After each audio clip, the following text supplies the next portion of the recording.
ओम नमो भगवते वासुदेवाय। आचार्य चाणक्य कहते हैं, यदि अपना भला चाहते हो और दुखों से कष्टों से बचना चाहते हो तो सबसे पहले दुष्ट व्यक्ति से बचने का प्रयास करो, क्योंकि दुष्ट आदमी सर्प से भी ज्यादा खतरनाक और विषैला होता है। क्योंकि सर्प तो तुम्हें सर्प के पास जाने पर ही काटता है, उसके केवल मुंह में विष होता है। तो अपनी समझ सूझबूझ से आप सर्प के मुंह से अपने को काटने से बचा सकते हो। लेकिन दुष्ट व्यक्ति के पास दिमाग है, हाथ पैर हैं, तो दुष्ट व्यक्ति अपने दिमाग का प्रयोग करके, अपने हाथ व पैरों का इस्तेमाल करके आपको नहीं बख्शेगा।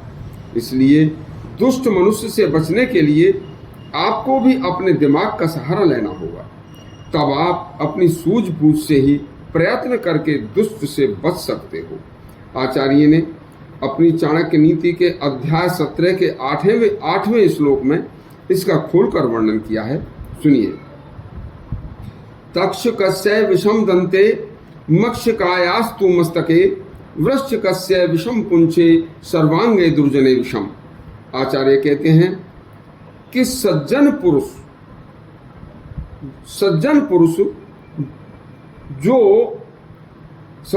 होते हैं वह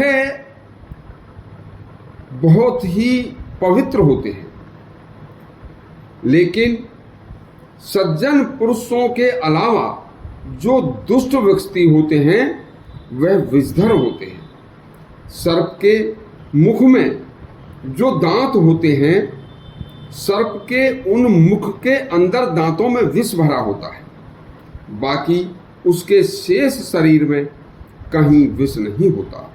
तो आप अपनी सूझबूझ से सर्प के मुंह के सामने आने से बच सकते हो। दूसरी बात, जहर वाली मक्खी के मस्तक में जहर होता है, तो मनुष्य अपने ऊपर बैठी मक्खी को भी हाथ से उड़ाकर भगा सकता है और उसके जहर से बच सकता है, उसके भी जहर से बच सकता है।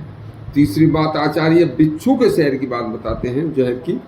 तो बिच्छू की पूंछ में जहर होता है, तो मनुष्य उससे भी आखिर किसी न किसी तरह से बिच्छू के पास उससे पाला पड़ने पर अपने को बचा सकता है। फिर आखिर में आचार्य चाणक्य दुष्ट मनुष्य के जहर की बात बताते हैं। तो आचार्य ने बताया कि दुष्ट मनुष्य के तो अंग अंग में, रोम रोम में जहर भरा होता है।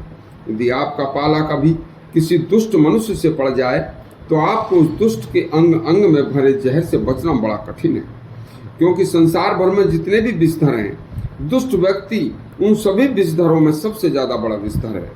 क्योंकि दूसरे जीवों के तो किसी एक अंग विशेष में विष होता है, किंतु दुष्ट मनुष्य रूपी राक्षस का तो प्रत्येक अंग ही विषैला होता है।